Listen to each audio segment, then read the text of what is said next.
नमस्कार विद्यार्थी मित्रांनो. स्वागत आहे तुमचं एम-पी-सी लायब्ररी या यूट्यूब चॅनलमध्ये.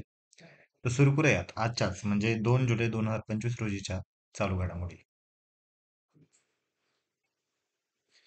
तर आज आहे 2 जुलै. आजच्या दिवशी इतिहासामध्ये काही महत्त्वाच्या घटना घडल्या होत्या. त्याबद्दल एकदा थोडक्यात आढावा घेऊया. 2 जुलै 1972 रोजी सिमला करार अ, हा अ, संमत झाला होता. म्हणजेच 2 जुलै रोजी भारत आणि पाकिस्तान यांच्यामध्ये या करारावर स्वाक्षरी झाली होती. आणि स्वाक्षरी करणारे नेते होते भारताचे पंतप्रधान त्यावेळचे इंदिरा गांधी, तसेच पाकिस्तानचे राष्ट्रप्रमुख जुल्फिकार अली भुट्टो. आता या सिमला कराराच्या मुख्य ठळक बाबी काय होत्या? तर 1971च्या भारत-पाक युद्धानंतरचा हा शांतता करार होता. त्यावेळी सीजफायर लाईनचे नाव बदलून लाईन ऑफ कंट्रोल असे करण्यात आले होते. म्हणजेच भारत आणि पाकिस्तानमधील जी काही सीमा होती, त्याला अगोदर सीजफायर लाईन असे नाव होते. तर आता त्याचे नाव बदलून आता ते लाईन ऑफ कंट्रोल असे करण्यात आले. त्यानंतर वाद मिटवण्यासाठी दोन्ही देशांनी द्विपक्षीय वाटाघाटींचा मार्ग स्वीकारला होता. तर आता पुढची महत्त्वाची बातमी आहे. भारताचे पहिले संविधान प्रस्तावना पार्क हे आता नुकतेच नागपूर येथे उद्घाटन करण्यात आलेले आहे. या पार्कचे उद्घाटन भारताचे सरन्यायाधीश बी.आर. गवई यांच्या हस्ते करण्यात आलेले आहे. तसेच या पार्कच्या मध्यभागी डॉक्टर बाबासाहेब आंबेडकर यांचा संविधान धरलेला भव्य पुतळा उभारण्यात आलेला आहे. त्यासोबतच उद्यानामध्ये 10 मूलभूत मूल्ये दर्शवणारी भित्तिचित्रे आहेत. त्यामध्ये भारतीय संविधान, वी द पीपल, समाजवाद, धर्मनिरपेक्षता, लोकशाही, प्रजासत्ताक, तसेच न्याय, स्वातंत्र्य, समानता आणि बंधुता अशी 10 मूलभूत जी काही मूल्ये आहेत, ती येथे भित्तिचित्रामध्ये दर्शवलेली आहेत. त्यासोबतच लोकशाहीचे काही स्तंभ देखील इथे या पार्कमध्ये आपल्याला पाहण्यास मिळतील. ते म्हणजे राष्ट्रपती भवन, संसद भवन, सर्वोच्च न्यायालय यांच्या प्रतिकृती देखील इथे उभारण्यात आलेल्या आहेत. त्यासोबत अशोक अशोक स्तंभ देखील इथे तयार करण्यात आलेले आहेत. आता भारताचे जे संविधानाची जी प्रस्तावना आहे, त्याबद्दल आपण थोडक्यात माहिती पाहूया. कारण आपल्या एम-पी-एस-सी असेल किंवा यू-पी-एस-सीच्या सिलेबसमध्ये जो काही पॉलिटीचा जो सेक्शन आहे, त्यामध्ये प्रिॲम्बलवर प्रिॲम्बल म्हणजेच आपल्या संविधानातली प्रस्तावना यावर खूप वेळा म्हणजे बऱ्याचदा आपण जर क्वेश्चन पेपर पाहिला, तर वारंवार प्रश्न विचारलेले आहेत. आणि त्यामुळे थोडक्यात ही प्रस्तावना आपल्याला पाठ असणंच गरजेचं आहे. कारण या प्रिॲम्बलमधील प्रत्येक वर्ड ना वर्ड आपल्यासाठी महत्त्वाचा आहे. त्यामुळे थोडक्यात आपण प्रस्तावनाबाबत माहिती पाहूया. तर भारतीय संविधानाची प्रस्तावना ही संविधानाचे उद्दिष्ट, तत्त्वे व मूल्ये स्पष्ट करणारी भूमिका आहे. आता अ, यामध्ये या प्रिॲम्बलमध्ये घोषित केलेले मूल्यांचे प्रकार कोणकोणते आहेत? तर सगळ्यात अगोदर आहे न्याय, ज्यालाच इंग्लिशमध्ये म्हणतात जस्टिस. नंतर स्वातंत्र्य, नंतर समता आणि बंधुता. तुम्ही इथे उजव्या साईडला बाजूला पाहू शकता, की जस्टिस, लिबर्टी, इक्वॅलिटी आणि फ्रॅटर्निटी. आता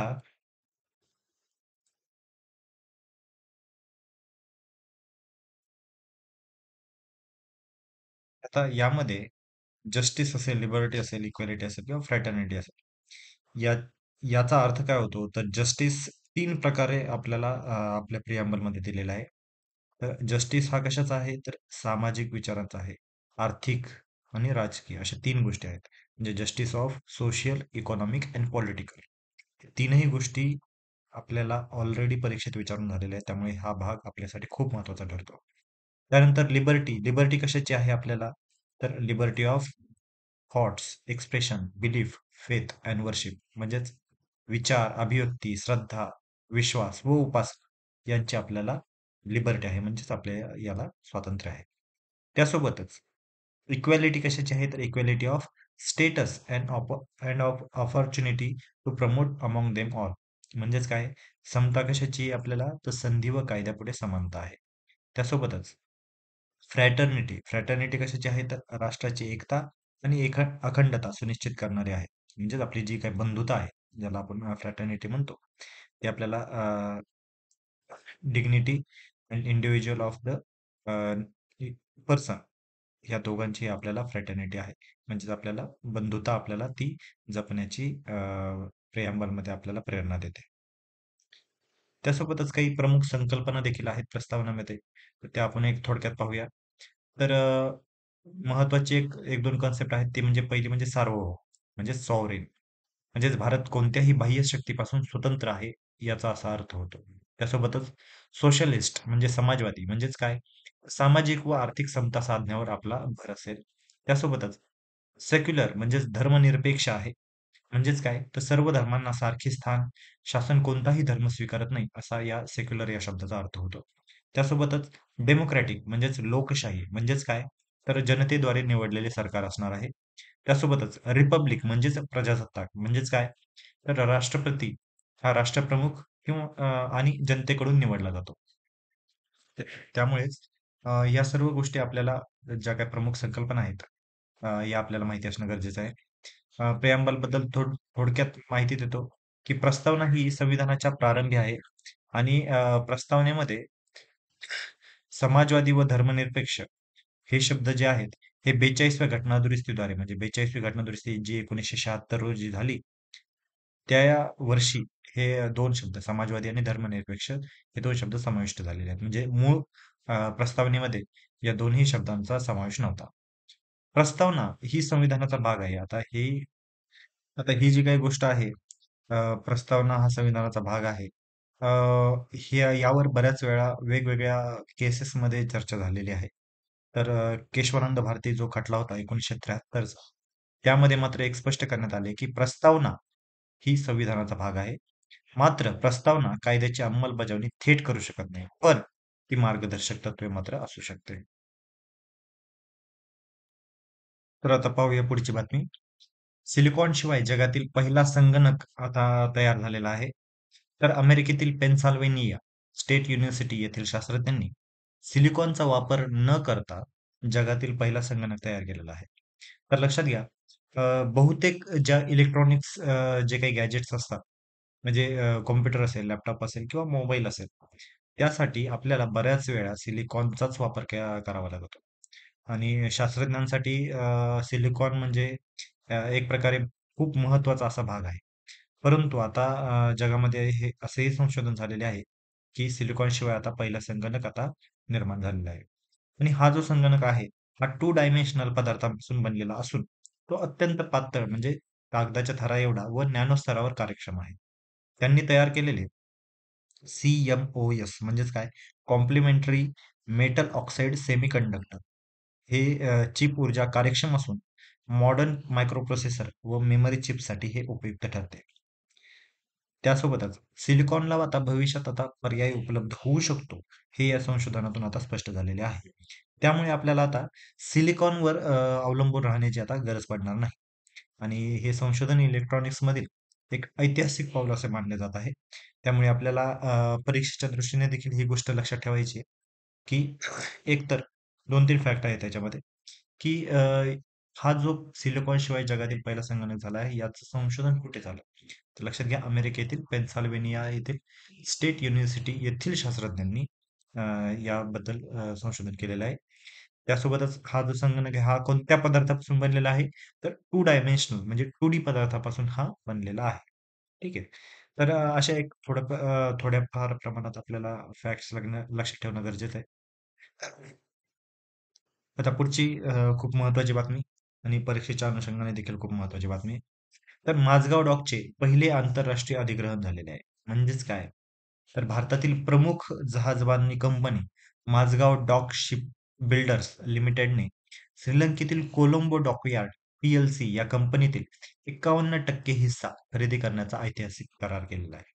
आणि हा जो करार झालेला आहे, हे माझगाव डॉकचे पहिले आंतरराष्ट्रीय अधिग्रहण असून यामुळे आता हिंदी महासागरात भारताची सागरी उपस्थिती भक्कम होणार आहे. म्हणजेच आता ज्या पद्धतीने विविध देश असतील आपल्या त्या देशाची जी सामरिक जी काही शक्ती आहे ती दाखवण्याच्या दृष्टीने आपली जी काही पोर्ट्स बांधणी असेल किंवा वेगवेगळे ते पोर्ट्स लीजवर खरेदी करण्याचा प्रस्ताव असेल म्हणजे हे बऱ्याच वेळा चीनकडून करण्यात येतं. परंतु आता भारताने देखील अशा पद्धतीची एक तयारी करण्याची सुरुवात केलेली आहे. आणि त्या दृष्टीनेच पहिलं पाऊल हे म्हणता येईल, की माझगाव डॉकने आता पहिलं आंतरराष्ट्रीय अधिग्रहण केलेलं आहे. आणि हे कोणत्या देशातील केलेलं आहे? तर लक्षात घ्या, श्रीलंकेतील कोलंबो डॉकयार्ड पी-एल-सी या कंपनीतील 51% हिस्सा खरेदी करण्यात आला. त्यामुळे ही न्यूज आता आपल्यासाठी फार महत्त्वाची ठरते. कोलंबो डॉकयार्ड ही 1974 पासून अस्तित्वात असलेली कंपनी असून ती विविध देशांसाठी जहाज बांधणी, दुरुस्ती, सागरी स्टील फॅब्रिकेशन सारख्या सेवा पुरवते. आणि जपान असेल, नॉर्वे असेल, UAE असेल किंवा भारत यांसारख्या देशांसाठी गस्ती नौका, टँकर, ऑफशोअर व्हेसल्स तयार करण्यात कोलंबो डॉकयार्ड यामध्ये तज्ञ आहेत. आणि या अधिग्रहणामुळे माझगाव डॉकला आता आंतरराष्ट्रीय बाजारात प्रवेश व सागरी क्षेत्रात सामर्थ्यशाली स्थिती मिळणार आहे. त्यामुळे स्पर्धा परीक्षासाठी पुन्हा एकदा मी सांगतो, की लक्षात घ्या, की माझगाव डॉक हे पहिले आंतरराष्ट्रीय अधिग्रहण आहे. त्यासोबतच कुठले केलेले आहे, तर श्रीलंकेतील कोलंबो डॉकयार्ड इथला 51% हिस्सा खरेदी केलेला आहे. याची जी काही किंमत आहे ती आता यामध्ये दिलेली नाही. पण मी तुम्हाला सांगतो जस्ट, की एक 450 कोटी म्हणजे 452 कोटी रुपये इतकी याची किंमत असणार आहे. आणि त्यासोबतच आता ही या वर्षीचं एक महत्त्वाचं अधिग्रहण आज झालेलं आहे. ठीक आहे. तर आता पुढची आणि आजच्या दिवसाची एक शेवटची बातमी पाहूया, की देशातील पहिल्या ई-ट्रॅक्टरची नोंदणी ठाणेमध्ये झालेली आहे. लक्षात घ्या पुन्हा एकदा, वन लाइनर म्हणून असेल किंवा वेगवेगळ्या फॅक्ट्स म्हणून असतील, तर हे अशा पद्धतीचे प्रश्न विचारले जाऊ शकतात. तर देशातील जो काही आता पहिला ई-ट्रॅक्टर आहे. आता आजकाल सर्वकडे ई-बाईक्स असतील किंवा ई-मोटार्स असतील. बरेचसे आता याचीच आता चलती झालेली आहे. त्यासोबतच आता कृषी क्षेत्रामध्ये देखील जे आपल्यासाठी सर्वात महत्त्वाचं असतं वाहन ते म्हणजे ट्रॅक्टर. ते देखील आता ई-ट्रॅक्टरच्या स्वरूपात आता आलेलं आहे आणि देशातील पहिल्या ई-ट्रॅक्टरची नोंदणी ही ठाणे जिल्ह्यामध्ये झालेली आहे. तर हा जो पहिला ई-ट्रॅक्टर आहे, हा कोणत्या कंपनीने तयार केलेला आहे? तर लक्षात घ्या, ऑटो नेक्स्ट या कंपनीने भारतात पहिला ई-ट्रॅक्टर आणलेला आहे. म्हणजेच या ट्रॅक्टरचं जी काही पॅरेंट कंपनी आहे, ती आहे ऑटोनेक्स्ट. त्यासोबतच अ, पहिली अधिकृत नोंदणी आता मी आता जसं सांगितलं ती ठाणे प्रादेशिक परिवहन कार्यालयात याची झालेली आहे. तर महाराष्ट्राचे परिवहन मंत्री कोण आहेत? तर लक्षात घ्या. हे देखील आपल्याला एक रँडमली विचारलं जाऊ शकतं किंवा मल्टी स्टेटमेंट जो क्वेशन असतो, त्यामध्ये एखाद्या स्टेटमेंटमध्ये हे विचारलं जाऊ शकतं, की परिवहन मंत्री हे महाराष्ट्राचे हे प्रताप सरनाईक आहेत.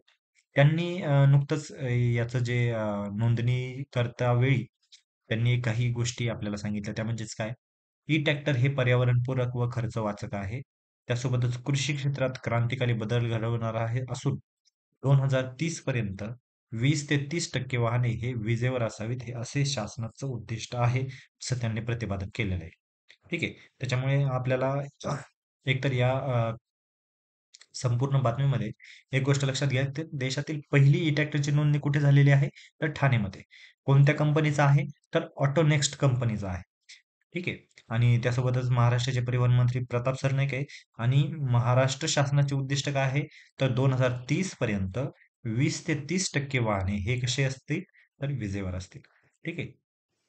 तर यासाठीच्या महत्त्वाच्या योजना काय आहेत? तर यावर मिळणारा टोल देखील माफ होणार आहे. म्हणजे ई-ट्रॅक्टरवर टोल माफ असेल.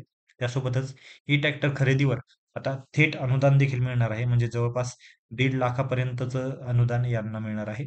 त्यासोबतच बिनव्याजी कर्ज देखील म्हणजे अण्णासाहेब पाटील आर्थिक महामंडळामार्फत बिनव्याजी कर्ज देखील मिळणार आहे.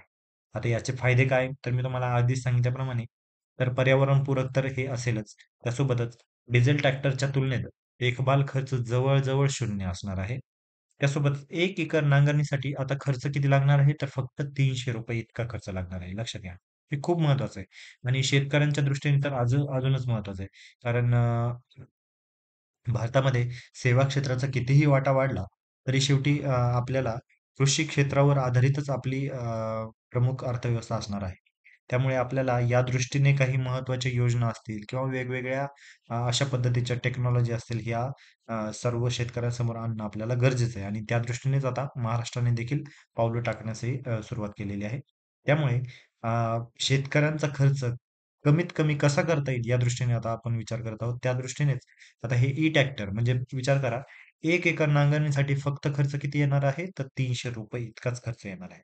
जो की डिझेल ट्रॅक्टरच्या तुलनेत खूप खूप कमी आहे. आणि हा जो उपक्रम आहे, हा शेतीला स्वच्छ, स्मार्ट व टिकाऊ बनवण्याच्या दिशेने महत्त्वाचा टप्पा ठरतो. ठीक आहे. तर या होत्या आजच्या चालू घडामोडी. तर आजचा एक आता आपण लवकर प्रश्न पाहून घेऊया. तो म्हणजे देशातील पहिल्या ट्रॅक्टरची नोंदणी कोणत्या जिल्ह्यात झाली? म्हणजे आत्ताच जे आपण लेटेस्ट जी बातमी पाहिली, त्याच दृष्टीने मी इथे प्रश्न तयार केलेला आहे. तर पहिला पर्याय आहे बुलढाणा, दुसरा पर्याय आहे पानिपत, तिसरा पर्याय आहे भंडारा आणि चौथा पर्याय आहे ठाणे. लक्षात घ्या, देशातील पहिल्या ट्रॅक्टरची नोंदणी ही ठाणे या परिवहन कार्यालयात म्हणजे थोडक्यात ठाणे जिल्ह्यामध्ये झालेली आहे. आता इथे जरी 3 महाराष्ट्रातील मी पर्याय तयार केलेले आहेत आणि एक महाराष्ट्राच्या बाहेरील पर्याय तयार केलेला आहे. त्यामुळे इथे कन्फ्यूज होण्याची गरज नाही. जरी आपल्याला जोपर्यंत वाटत असेल कन्फर्म माहीत आहे, त्यावेळेस आपण हा अटेम्प्ट करू शकतो. आणि आता आपण ही न्यूज कव्हर केलेली आहे, त्यामुळे आता तुम्हा सर्वांना आता ही बातमी लक्षात आलेलीच असेल. त्यामुळे ठाणे जिल्ह्यामध्ये पहिल्या ट्रॅक्टरची नोंदणी झालेली आहे, हे तुम्ही आता लक्षात घ्या. तर या होत्या आजच्या चालू घडामोडी. तर अशाच अधिकाधिक छान-छान कंटेंटसाठी तुम्ही आमच्या एम-पी-सी लायब्ररी या यूट्यूब चॅनलला फॉलो करायला विसरू नका. आम्ही इतर प्लॅटफॉर्मवर देखील आहोत. म्हणजेच Telegram, WhatsApp, Facebook या सर्व प्लॅटफॉर्मवर आम्हाला फॉलो करायला विसरू नका. धन्यवाद.